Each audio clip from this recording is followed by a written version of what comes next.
오늘 그 하나님의 말씀은 출애굽기에는 뭐로 가장 엑기스로 요약이 되냐면 오늘 여러분과 제가 읽었던 본문의 말씀 십계명으로 요약이 됩니다.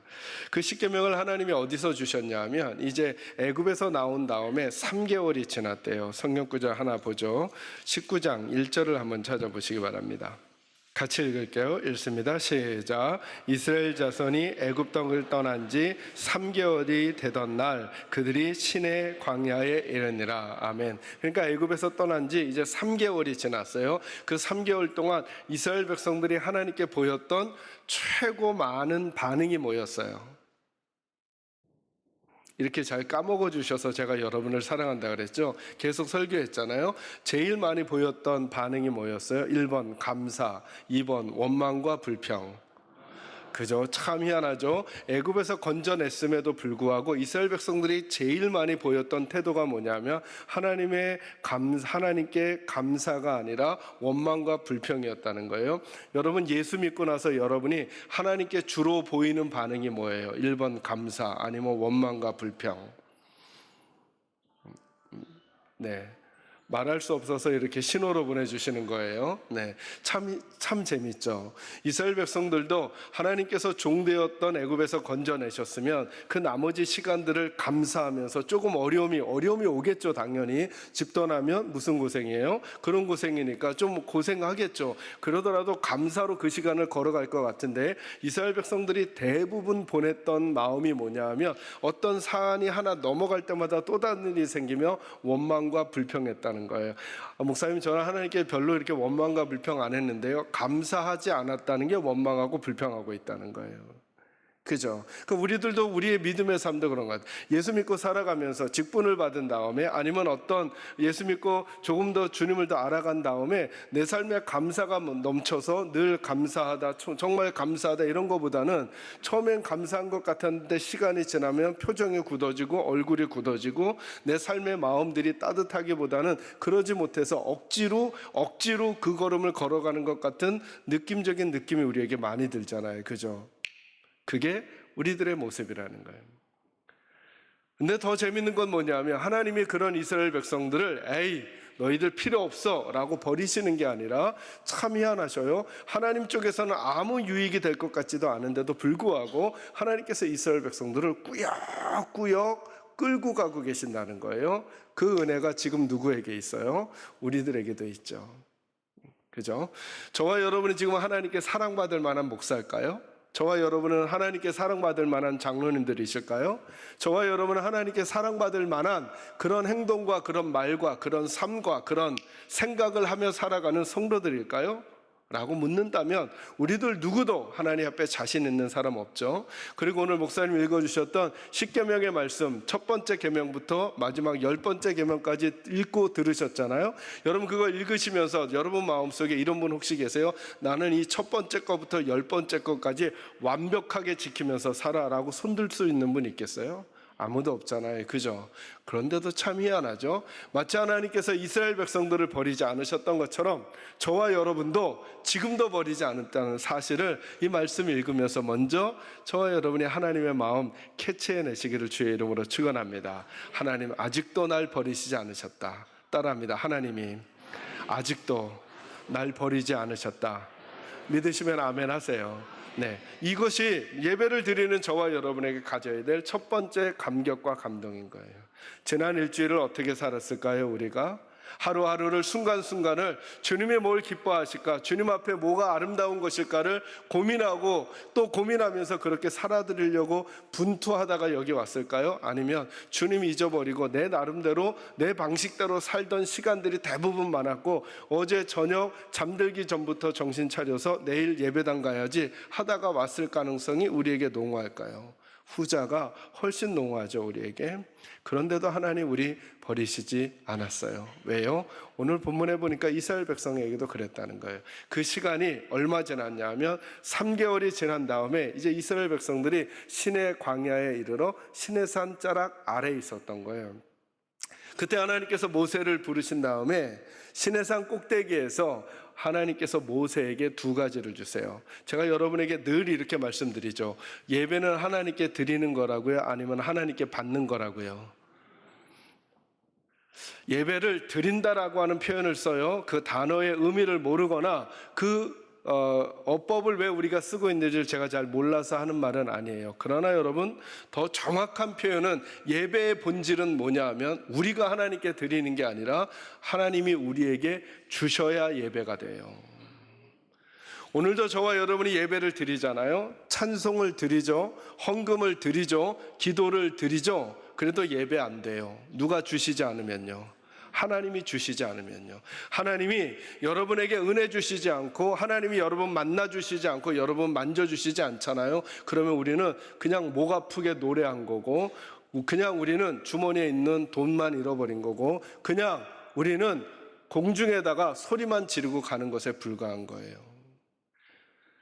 레위기를 다룰 때 제사를 다루게 될 텐데요. 여러분, 제사를 잘 보세요. 우리는 어디만 생각하냐면 제사를 드릴 때 제물을 누가 가지고 가요? 하나님이 아니면 사람이? 사람이 가지고 가죠. 그래서 자꾸 제물을 드린다 이 표현을 써요. 근데 여러분 아셔요? 나중에 레위기 다루면서 더 반복해서 알려드릴 텐데요. 제물을 하나님께 드렸어요. 근데 하나님이 그 제물을 불로 태우지 않으시잖아요. 그러면 드린 걸까요? 안 드린 걸까요? 아무 소용이 없어요. 아무 소용이 없어요. 아무 소용이 없어요. 아무 소용이 없어요. 헛것이라고요. 하지 않은 것과 똑같다고요. 누가 불을 내려주셔야 돼요? 하나님이에요. 오늘 예배가 그래요. 오늘 수많은 교회들이, 수많은 성도들이 예배를 드린다고 하잖아요. 그리고 저와 여러분도 이 예배가 끝나고 나면 예배 드렸다 이렇게 말할 거예요. 그런데 여러분, 예배는 드렸다로 점검하는 게 아니라 이걸로 점검하는 거예요. 오늘 예배 시간에 하나님이 나를 만나 주셨는가? 나에게 주신 게 무엇인가?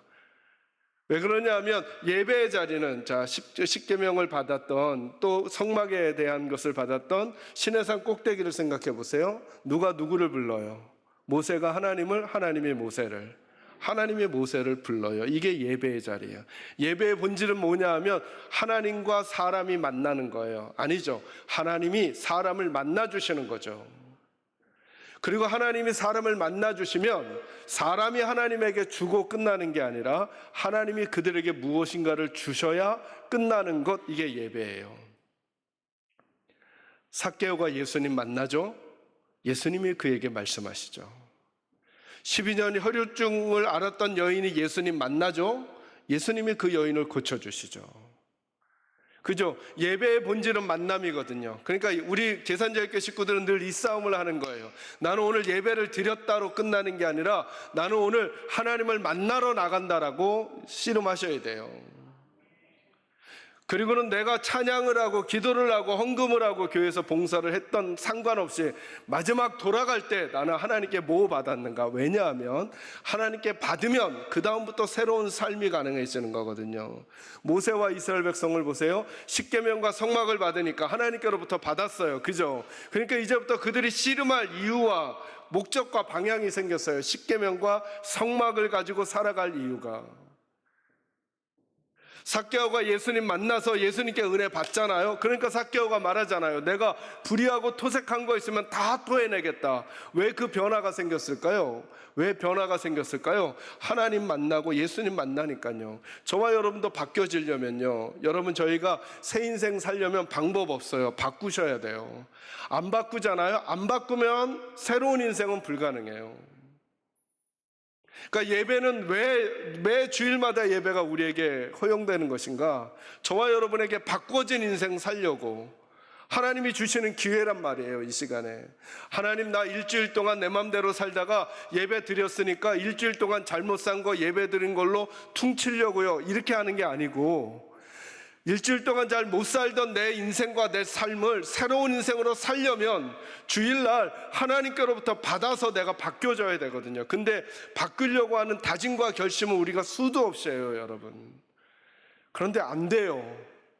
우리 힘으로 안 되니까. 여러분, 이스라엘 백성들 보라는 거예요. 3개월 될 때까지 그들이 계속 감사하지 못해요. 원망과 불평이 나가요. 그들의 힘으로는 안 된다는 거예요. 이제 그거 하나님이 바꾸고 싶다는 거예요. 그거 바꾸고 싶다는 거예요. 그 중에 바뀌어지는 사람이 있었어요. 하나님 앞에 목이 뻣뻣하고 입이 뻣뻣하고 마음이 뻣뻣했던 모세가 자꾸 바뀌어가고 있어요. 모세가 모세가 자꾸 바뀌어가요.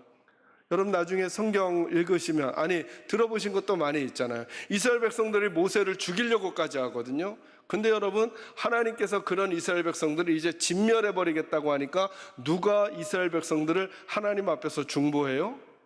모세가요. 자기를 죽이려고 하는 백성들을 모세가 중보한단 말이죠. 아니 도대체 어떻게 해야 그런 마음까지 먹을 수 있어요, 여러분? 율법에 보면 무서운 율법 있잖아요. 그죠? 이해는. 그러니까 남이 나 이빨을 하나 부러뜨리면 뭐 하라는 거예요? 눈에는 눈. 여러분 이게 잔인해요, 안 잔인해요? 잔인한 것 같죠? 근데 여러분 잘 생각해 보세요. 여러분, 남이 여러분을 한 대 때리면 몇 대 때리라는 거예요? 한 대 때리면 몇 대 때리라는 거예요? 한 대만 때리라는 거예요. 근데 여러분은 남이 한 대 때리면 한 대 때려요? 반 죽여놔요? 그죠? 그게 우리들이에요, 우리들. 그 우리들의 다짐으로는 우리가 바뀌지 않는다니까요. 여러분, 하나님의 마음을 잘 읽으시면요, 하나님이 저와 여러분의 심중 안에 있는 깊은 이야기를 자꾸 끄집어내고 싶어 하시는 거예요. 근데 예배를 드린다라고 자꾸 생각하잖아요. 그러면 자꾸 거칠에만 자꾸 하려고 그래요. 거칠에만 해서는 아무 변화가 안 일어나요. 혹시 이 설교를 들으시면서 여러분 마음속에 그래 나도 참 안 변해 라고 하는 분은 이 부분을 고민하셔야 돼요.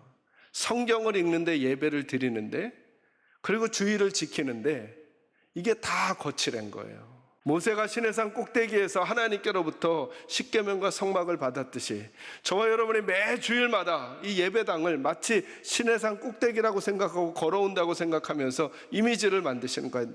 나는 오늘 하나님께로부터 무엇인가를 받고 돌아가야 돼 라고 하는 간절함과 사모함으로 하나님께 나오시기를 주의 이름으로 축원합니다. 그때 받았던 게 뭐냐면 십계명이에요. 십계명에 하나님이 어떤 마음을 담아 놓으셨을까요? 20장 1절과 2절 말씀 한번 같이 읽겠습니다. 같이 읽습니다. 시작. 하나님이 이 모든 말씀으로 말씀하여 이르시되 나는 너를 애굽 땅 종되었던 집에서 인도하여 낸 내 하나님 여호와니라. 아멘. 그러니까 여러분, 십계명보다 사실은 십계명을 시작하는 1절과 2절이 더 중요한 거예요. 여러분, 십계명은 하나님의 마음이에요. 근데 하나님께서 그 십계명을 주시기 전에, 그러니까 저희들은 십계명 첫 번째부터 10번째까지를 암송하기 전에, 그리고 그 내용이 뭔지를 알기 전에 그 내용을 주시는 하나님의 마음을 먼저 잡아야 돼요. 하나님이 이거 알려주고 싶어 하시는 거예요. 1절과 2절. 하나님이 이 모든 말씀으로 말씀하여 이르시되 나는 너를 애굽 땅 모되었던 집에서 종되었던 집에서 인도하여 낸 내 하나님 여호와니라 라고 하나님은 우리에게 알려주고 싶어 하시는 거예요. 그러니까 저와 여러분이 성경을 읽을 때 마치 다른 책을 읽거나 혹은 다른 베스트셀러를 읽는 것처럼 무슨 내용이 있나 내용을 알려고 하는 게 아니에요. 여기는 이 책은, 이 글은 나를 사랑하시는 하나님이, 아니 나를 종되었던 곳에서 건져내신 하나님이, 이걸 다른 말로 표현하면요, 내게 새 인생을 주시려는 하나님이 담아놓으신 하나님의 마음이라는 거예요. 저는 십계명을 읽으면서 자꾸 십계명의 내용을 이해하기 전에 뭐가 자꾸 들려지냐면 1절과 2절을 묵상하면서 그 말씀이 들려지는 거예요. 하나님이 내게 새 인생 주고 싶어 하시는구나.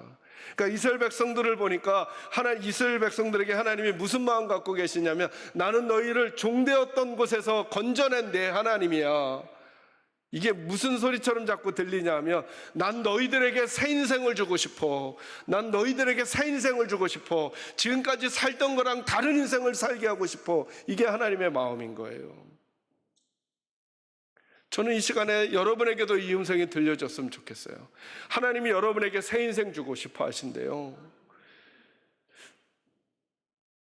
여러분이 지금까지 살아왔던 삶의 태도와 자세가 아닌, 그런 인생이 아닌, 열심히 일을 했지만 아무것도 남지 않고, 열심히 수고했지만 모든 것이 다 날아가 버리고, 열심히 노력했지만 마음이 공허해지는 그런 인생 말고, 그렇게 애굽에서 종살이 하면서 죄의 종의 삶을 살던, 마귀의 밑에서 살던 그런 삶 말고 난 너희에게 새로운 인생을 주고 싶어 라고 하는 게 십계명에 담겨진 첫 번째 하나님의 말씀이라는 거예요. 두 번째 말씀은 이거예요. 오늘은 저희들이 내용을 전부 다 살피기는 어려워요. 첫 번째 부분 한번 읽을게요. 3절부터 어디까지 읽냐면 11절까지예요. 잘 목소리 맞춰서 한 목소리로 크게 읽습니다. 시작. 너는 나 외에는 다른 신들을 내게 두지 말라. 너를 위하여 새긴 우상을 만들지 말고 또 위로 하늘에 있는 것이나 아래로 땅에 있는 것이나 땅 아래 물속에 있는 것에 어떤 형상도 만들지 말며 그것들에게 절하지 말며 그것들을 섬기지 말라. 나 내 하나님 여호와는 질투하는 하나님인즉 나를 죄를 갚되 아버지로부터 아들에게로 3, 4대까지 이르게 하거니와 나를 사랑하고 내 계명을 지키는 자에게는 1000대까지 은혜를 베푸느니라. 너는 내 하나님 여호와의 이름을 망령되게 부르지 말라. 여호와는 그의 이름을 망령되게 부르는 자를 죄 없다 하지 아니하리라. 안식일을 기억하여 거룩하게 지키라. 엿새 동안은 힘써 내 모든 일을 행할 것이나 일곱째 날은 내 하나님 여호와의 안식일은즉 너나 내 아들이나 내 딸이나 내 남종이나 내 여종이나 내 가축이나 내 문 안에 머무는 객이라도 아무 일도 하지 말라. 이는 엿새 동안에 나 여호와가 하늘과 땅과 바다와 그 가운데 모든 것을 만들고 일곱째 날에 쉬었습니다. 그러므로 나 여호와가 안식일을 복되게 하여 그날을 거룩하게 하였느니라. 아멘. 첫 번째 계명부터 네 번째 계명까지가 나와요. 그죠? 근데 이 이야기는 온통 누구의 이야기예요? 하나님의 이야기죠. 그죠? 하나님의 백성들이 하나님께 가져야 될 태도를 이야기하고 있어요. 3절에서 11절은. 그래서 십계명은 어떤 부분으로 구분되느냐 하면 한 부분은 하나님에 대한 우리들이 가져야 될 바른 태도를 말하고 있어요. 그 다음 읽을게요. 12절부터 17절 읽습니다. 시작. 내 부모를 공경하라. 그리하면 내 하나님 여호와가 내게 준 땅에서 내 생명이 길리라. 살인하지 말라. 간음하지 말라. 도둑질하지 말라. 내 이웃에 대하여 거짓 증거하지 말라. 내 이웃의 집을 탐내지 말라. 내 이웃의 아내나 그의 남종이나 그의 여종이나 그의 소유나 무릇 내 이웃의 소유를 탐내지 말라. 아멘. 여러분 5번째부터 10번째까지 내용이에요. 그죠? 그것은 모두 다 우리의 누구와 관련이 되어 있어요? 이웃과 관련이 되어 있어요. 그래서 십계명은 요약하면 하나님에 대한 우리의 바른 태도와 또 사람에 대한 어떤 태도요? 우리의 바른 태도. 그러니까 여러분 믿음이 복잡하지 않은 거예요. 저와 여러분이 새로운 인생을 살려면 누군가 여기에 나도 정말 새로운 인생을 살고 싶다라고 하는 갈망이 있는 분이 있다면 하나님 만나셔야 되는데, 그런데 하나님 만나고 살아가는 게 어떤 거예요? 라고 궁금증이 생긴다면 복잡하지 않아요. 믿음은 딱 두 가지 방향으로. 하나는 누구를 향한, 하나님을 향한 바른 태도를 점검하는 거예요. 오직 하나님만이 하나님으로 내가 섬기고 있는지, 우상을 섬기고 있지는 않은지, 그리고 사람과의 관계를 설명하는 거예요. 여러분과 다 읽을 수는 없을 것 같아요. 마태복음 22장 37절에서 40절에 보면 예수님을 모함하려고 하는 사람들이 예수님께 물어요. 율법 중에 뭐가 최고냐고. 기억하시죠? 그때 예수님이 이렇게 말씀하시죠. 위로는 누구를 사랑하고 하나님을 사랑하고 옆으로는 누구를? 이웃을 사랑하라. 이것이 율법의 엑기스라고 예수님이 설명해 주셨어요. 그러니까 율법이라고 하는 게 조항이 많을 거라는 거죠. 규칙이 많을 거라는 거예요. 그리고 우리 모두 삶의 자리가 다르기 때문에 어떻게 살아야 하나님의 말씀대로 사는 것인가 고민이 될 때가 많다라는 거예요. 그때 복잡하게 생각하지 말라는 거예요. 저와 여러분 마음속에 이 원리 두 가지만 딱 담아놓으라는 거예요. 내가 이거 하나님 사랑하기 때문에 하는 것인가, 또 하나 내가 이걸 이웃을 사랑하기 때문에 하는 것인가를 물어보라는 거예요. 그럼 내가 새로운 인생을 살기 위하여 무엇부터 시작할까라고 할 때 혼란스럽다면 여기부터 시작하라는 거예요. 하나님을 내가 요즘 사랑하고 있는가부터 점검하라는 거예요. 그 하나님을. 그걸 네 가지로 설명해 주신 거예요. 네 가지로. 그 첫째가 뭐라고요? 나 외에 다른 신을 내게 두지 말라는 거예요. 하나님만이 하나님이에요. 아무리 삶이 궁금해도 점치는 분에게 점치지 말라는 거예요. 아무리 다른 것이 더 힘 있는 것 같더라도 절대, 그러면 새로운 인생 못 산다는 거예요. 다시 쳇바퀴 돌게 될 거라는 거예요. 다시 쳇바퀴 돌게 될 거라는 거예요. 오직 하나님만을 저와 여러분의 하나님으로 섬기는 저와 여러분이 되기를 주의 이름으로 축원합니다. 두 번째가 뭐예요? 우상을 만들지 말라는 거예요. 우상을 절대 만들지 말래요. 어떤 일이 있어도 항상 마음에 주님만이 가장 중요한 분으로 남아있게 만들어 놓으라는 거죠. 그의 이름을 망령되이 일컬지 말라. 세 번째 계명이죠. 그게 무슨 뜻이에요? 내 뜻을 높이기 위해서 주님 가져다 쓰지 말라는 거예요. 거꾸로 해야죠. 주님을 높이기 위해서 누구의 의지를 꺾는 거예요? 나를 사용하는 거예요. 그래서 주님의 이름을 망령되이 일컬지 말라라고 하는 것은 주님은 주님이시라는 사실을 늘 인정하면서 그분의 뜻 앞에 내 뜻을 꺾어가면 그때 새로운 인생이 가능하다는 거예요. 그 왜 성경을 읽어야 되는가? 주님 뜻을 알려고. 그래야 거기에 나를 꺾어가죠. 왜 매 주일마다 예배를 드려야 되는가? 네 번째 말씀하잖아요. 안식일을 꼭 기억하여 지키래요. 근데 여러분, 안식일에 대한 명령이 긴 거 아시죠? 여기 보니까 8절부터 11절 굉장히 길게 나와요. 그러면서 세세하게 알려주세요. 안식일 지키래요. 내 아들이나 내 자식이나 남종이나 여종이나 내 안에 있는 어떤 것들도 이 날을 놓쳐서는 안 된다 라고 말씀하시고 있는 거예요. 오늘 하나님이 출애굽기 10계명을 통하여 이스라엘 백성에게 말씀해 주잖아요. 나는 너희를 애굽에서 건져내는 것만이 목적이 아니야. 그래서 여러분, 가끔 이런 분들 우리 식구들 속에 있을 수 있어요. 나 예수 믿고 구원받았으니까 됐어. 된 게 아니에요. 그건 태어난 거랑 똑같아요. 태어난 거랑. 여러분, 예수 믿은 지 몇 년 지나셨어요? 예수님 믿은 지 몇 년 지나셨어요? 그러면 이제 그 나이에 걸맞는 태도와 몸짓, 마음짓을 가지고 옆에 있는 사람들을 돕고 자기 삶을 꾸려가고, 그리고 하나님에게 쓰임받는 도구로 성장해 가셔야죠. 하나님이 그 마음을 여기 담아 놓으셨어요. 이스라엘 백성들에게 나는 너희를 애굽에서만 건져내는 게 목적이 아니고 너희 마음속에 내 마음이 들어가길 원해.